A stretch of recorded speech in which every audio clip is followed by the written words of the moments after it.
and welcome to Weekends with Whitney. Coming up on this morning's show, meet one of the few folk artists in the country and one of the best. What makes Hank Holland's art even more unique is he has cerebral palsy. Why nothing has stopped him from living his dream despite life's detours and disappointments, and serving it up courtside on wheels, turning a disability into ability with every stroke. Then Dr. Nick shows us how to complement our world in beautiful new ways. But first, the art of the human spirit. It's one of life's most powerful, awe-inspiring intricacies. It's found in the brushstrokes of life. Am I wrong for thinking out the box from where I stay? Hank Holland's art tells the stories of Louisiana. Many are personal, like the Swamp Angels. As a boy, before he'd go out in his boat, his mom would pray to the Swamp Angels to protect him. Janet Rodas heard about his work last year. She says Hank and his art are Louisiana treasures. They all have a unique story that needs to be told, and I think we're just really blessed to have Hank around to share his stories with us through his artwork. Hank is as unique as his art. He has cerebral palsy, but he's never let that hold him back from anything or anyone. I love that you haven't shrunk yourself to make other people feel comfortable. That you've made people expand themselves to understand you without changing you. Yeah, you gotta be who you are no matter what you are, or what differences you have in life. You gotta be who you are. Hank was an environmental engineer until just 7 years ago. He was grieving the death of his mom, who was an artist. Oh, I had a huge void in my life, you know. For 12 months, he tried to fill that void. Nothing or no one could, not even his wife or son. Then one day, he picked up a paintbrush. I just wanted to paint, and I was trying to get what was here, and here, and here out. He hasn't stopped painting since. It took losing my mom for me to find my art. When he's painting, he feels a connection to his mother and the world. You have to put yourself out there to say, hey, look, this is who I am, this is what I am, but this is what I can do. And one painting led to another painting, and 5 paintings, 10 paintings, and here I am on probably about a little bit over 11,000 paintings later. Yes, 11,000 paintings later, and the majority are not on canvas. Hank's favorite things to paint on are salvaged items, like this old door. And he also does a technique called reverse paintings that few artists do in the world, in fact. So you can have essentially 3 paintings in one. So you can have this, which is done on an old window. You can have this, or if you put it in front of a window, it completely changes dimensions. Look at this. Hank's art now hangs in homes and businesses in all 50 states, more than 100 foreign countries, and there's even one in the Vatican. The thing that's pretty cool about art is when you walk into your house and you see a Hank Holland painting hanging on the wall, you see the painting before Whitney tells you well, he was born with a disability. And you're like, what? He has cerebral palsy. Hank taught himself to paint and admits he dipped into the art world knowing nothing about it. I didn't know you had contemporary, abstract, fine art. I didn't know all these. I just wanted to paint. Many who buy his art say his work reminds them of beloved Louisiana artist Clementine Hunter, an artist until a few years ago he'd never heard of. I never saw it in my life. A few even asked if he copied her style. By accident, it's not on purpose, but it's also very honorable. Folk art, by its very nature, expresses an artist's cultural identity and experiences. For Hank, who grew up and still lives in Lafourche Parish, some of those are seen in his tree houses. As a child, Hank was often bullied, ostracized, and criticized because of his cerebral palsy. So Hank's dad built him a treehouse. In it, Hank found that special place where he felt loved, free, and accepted. In his paintings, you'll see his imaginary childhood friends singing and dancing. And there's always a big heart with the word love, drawing home his belief that everything grows with love. I'm not only selling my art, I'm selling my story. Hank's spiritual side is seen in his portrayals of a Cajun Last Supper and his circle of life, sin, baptism, and redemption. He paints his love of Louisiana's seafood, pelicans, New Orleans, and life on the bayou. Well, Hank is a Lafourche Parish legend. So is his signature. It's upside down with a cross added at the end. Like Hank himself, it's different, and he thanks God for it. You can see more of Hank's art in his Lockport studio, or you can head to his website, HankHollandFolkArt.com. And still to come, acing the tennis world on wheels. It's a sport like no other. And Dr. Nick on how to magnify the best in others and ourselves as Weekends with Whitney continues. Maggio, the only way to go. Maggio Buick GMC, your satisfaction's our specialty. We really deliver on Falls River, here in New Roads. Small town atmosphere, legendary service for over 60 years. Maggio, the only way to go. The only way to go, that's Maggio. Hi, I'm Drew Detlefs, and welcome to Camp Bow Wow. We are Baton Rouge's premier doggy day camp, daycare, and behavioral training facility. Spanning over 14,000 square feet, your dog has plenty of room to play. We have covered yards that'll protect your dog from the sun and rain. We have a state-of-the-art HD monitoring system so you can watch your dog throughout the day. And don't forget, we also offer luxury suites. So, stop in for a tour today, schedule your interview, and get your first day free. This is Camp Bow Wow, where a dog can truly be a dog. Welcome back to Weekends with Whitney. Some of the world's most motivating tennis players are coming to Baton Rouge next month, and they're putting a whole new spin on the game. Dana Mathewson has a powerful serve, a fierce forehand, and a beautiful backhand. That she does all of that on wheels makes it extraordinary. Because when you come out here, you're just like everybody else, and the chair doesn't matter. It's kind of like a common denominator in a way. And so, you know, it doesn't matter how disabled you are, you can come out here and blow someone that's less disabled than you out of the water. And so that's what I love about this. Yeah. So it gives you your sense of independence back, and I think that's really invaluable. Dana was just 10 years old, running sprints at soccer practice when a rare autoimmune disease attacked her spinal cord. My back started to go into extreme pain, like someone was hurting me or stabbing me or something that catastrophic. And then I'd say in about 20 minutes I was completely paralyzed. And they still don't know why it happens because it's so rare. I forget the stat, but it's like 5 in a million people or something crazy. 3 years later, her mom enrolled her in a tennis camp Dan James with the United States Tennis Association was serving up.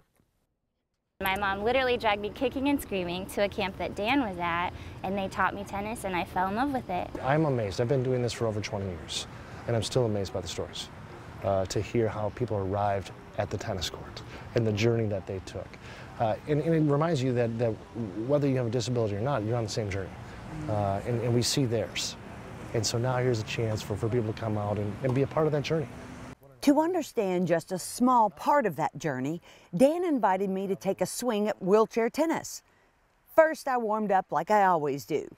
Then I got in the wheelchair. Maneuvering was difficult, although it was quick and responsive, much more so than I am. Dan gave me some good coaching tips. As soon as you hit the ball, you have to push back towards the fence, not backwards. Turn the chair and push. Like you this? got it. Yep. And then use the eyes in the back of my head. You got it.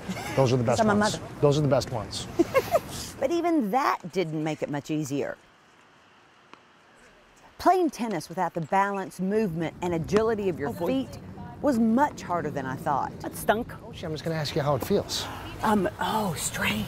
It does, doesn't it? But yeah, I don't have the manipulation of the chair, but then you can't get in position, you can't get away from the ball as fast as you would. I don't know how they do that. It's pretty incredible because you're doing two things at once. For us, we don't think about our feet, we just move to the ball. Yeah. For these players, they're hitting and moving with the same appendages. And so doing two things at once, they have less time, it's harder to control, you know, and their athleticism with those challenges is off the charts. Then Kim gave it a try. Push, push. While still difficult, she outperformed me big time. Dana admits it was hard for her too at first, but she stuck with it, and her determination paid off. After just 4 years, she made the World Cup team and traveled the world. I've been to ones in Italy, England, South Africa, and Turkey, and it's so much more fun because tennis is usually such a quiet sport, but at that one you're competing for your country, so you get to wear USA on your back, which is such a huge honor. Dana credits her mom for making her see her ability, not disability. I'm really thankful she did that because she never let me get away with anything. So I really am thankful for her for that, because I think when you get hurt, it can go one of two ways. Either you adjust to it really well and you keep adapting and living your life, or it can really consume you and you let people help you a little more than they need to. In many ways, Dana wouldn't change her life even if she could. And when people ask me, like, if you could take a magic pill and reverse what happened to you, would you do it?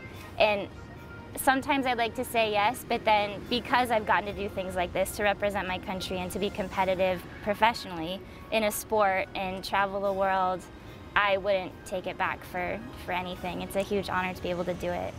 You have to be so inspired by these athletes, right? You know, inspiration is a really funny word for us because it's inherently inspirational. The choice to move on from a catastrophic accident or from a disability from birth is inspiring.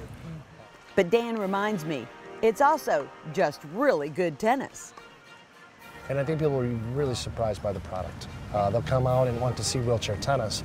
They'll leave saying they saw great tennis. A new charity tournament, Halloween, is coming Halloween weekend here in Baton Rouge. The tournament will feature traditional men's and women's doubles and a special division for up-down tennis doubles where wheelchair players are paired with able-bodied players. If you'd like to swing into the action with them, go to BatonRougeTennis.com.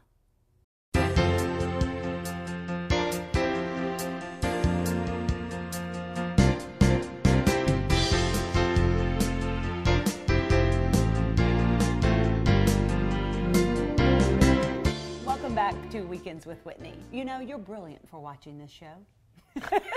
We were talking about compliments this morning, and I happen to think that you're brilliant because I think it's a fun, great, good show, and you'll always learn things about it. Dr. Nick joins us with more.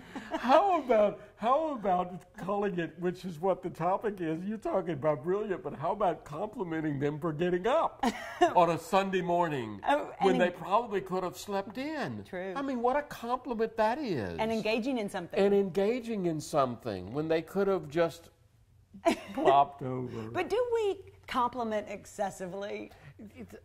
There can be over-complimentation. You know, I think we were talking earlier about the ABCs. Let's just go ahead and get it out. A great compliment has some accuracy to it, meaning that there's some specificity. Yes. Huh? If I compliment you on your hair, I'm complimenting you because I'm like, Whitney, I'm noticing your hair is a little shorter, or you're wearing it differently and I really like it. And you're like, oh my gosh, I am wearing it differently. I did just get it cut. And that makes it believable. Which is the B. Which is the B. And then, believe it or not, one of the great things is the C, and that is constructive. You are actually constructing. It's a construction process. Huh? You're helping build, not necessarily one's ego, but certainly one's sense of self and self-esteem. We need to be complimented, Whitney. We don't do. I question those who say that we can overdo it. Yes, you don't need to compliment Reed for making his bed. That he needs to make his bed. Right. But every once in a while, you could throw him a bone or say, wow, just thank you for what you're doing. I'm really glad you're a good student. That you're a even good though student. it wasn't a test. I'm not doing it every day, conscientious. but I want to say, and so I think that the notion of complementarity, basically, I don't think we do it enough. Okay, but do we do it effectively? And that's the I don't other think question. we do it effectively. I don't think we do it effectively. So we need to remember the ABCs. Because I think that sometimes we're afraid somehow that a compliment's going to go to one's head or lead one to think that they're better than they are. Really, we have this notion that I think well, if bosses I do that all the compliment time. if I compliment you too much, you're going to think Want a raise. right, or yeah. I'm great, better than I am. And that's where the accuracy and the specificity and the believability comes in. I love to compliment people. You're very good at it, Nikki. I love to compliment. And when you think about a compliment, what are we talking about, Whitney? Noticing. And you do it so well, and so I think effectively, and you're sincere. Because you're not going to waste your time, but you really mean it. Like, wow, that's a great color on you, or it is. Oh, that was a great comment. It is sincere to me, but I also think it's a part of what makes life such an interesting journey. Can you imagine going through a day and never noticing anything? Right. Huh? Never complimenting someone on your travel experience? Never saying, wow, this was really great food, or I enjoyed this, or think about how dead life is without complimenting, without noticing. It makes me think that people are too inward. If you can't notice other great things about other people, then you are either way too self-involved, or nobody else is important but yourself. Yes. You know, which is sad. Yes, and we do have, again, that propensity for that human condition to kind of feel like I'm not enough.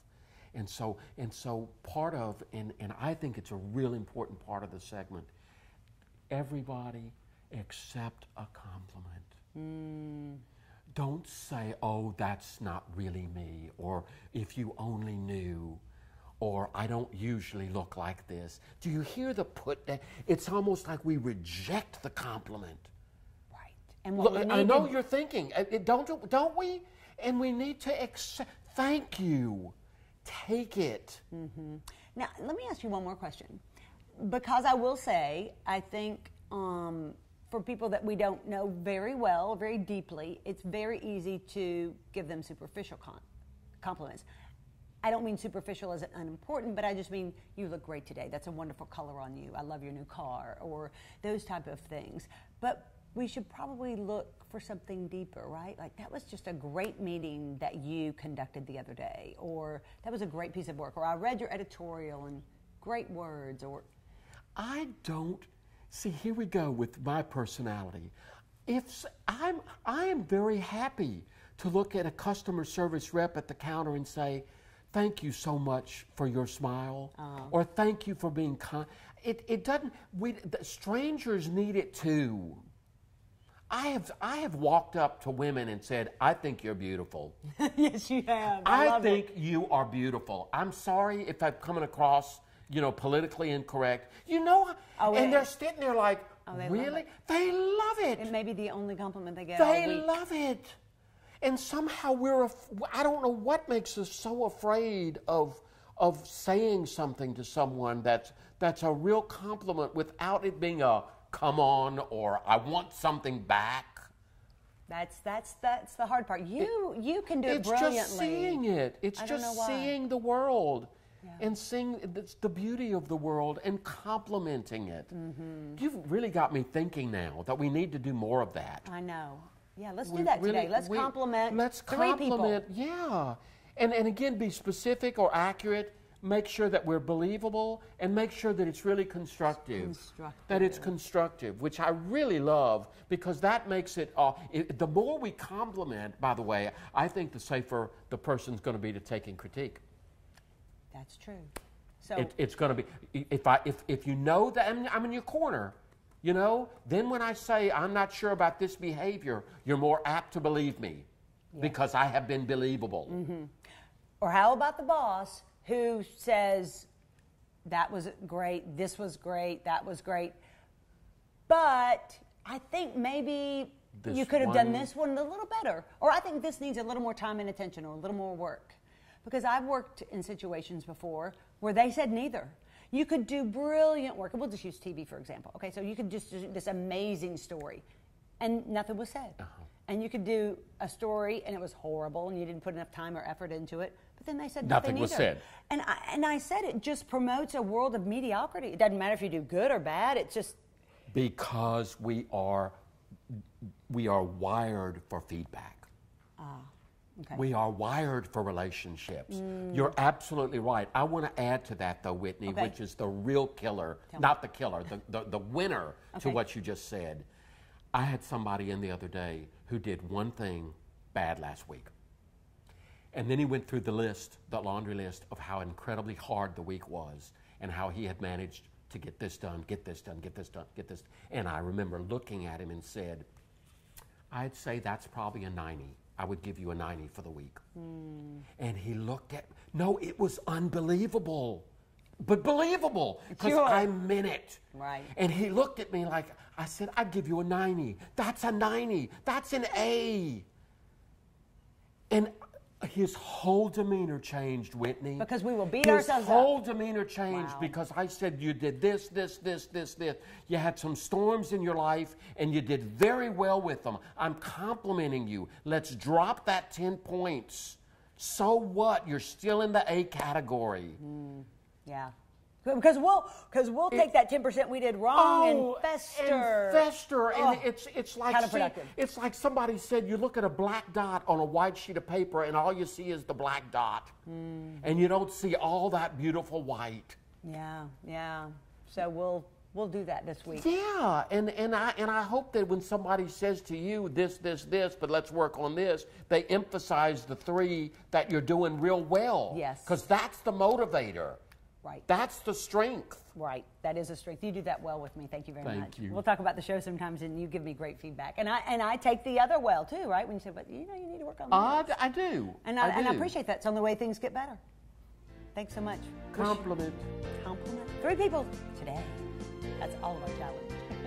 Stay with us. Much more on Weekends with Whitney right after this.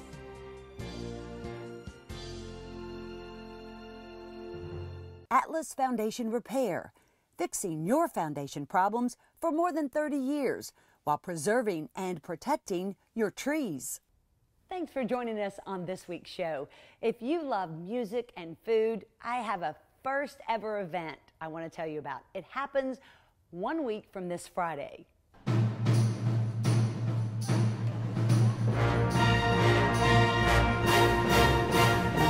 It's the opening night gala for the Baton Rouge Symphony. An elegant 4-course dinner with wine pairings at the Hilton will start off the evening. Then it's off to the River Center to see one of the premier pianists in the country, Jonathan Biss.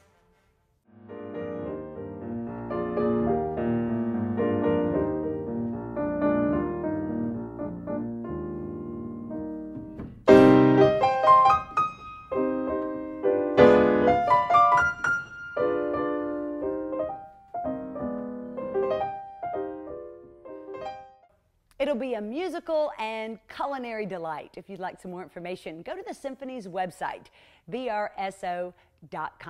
I hope to see you there.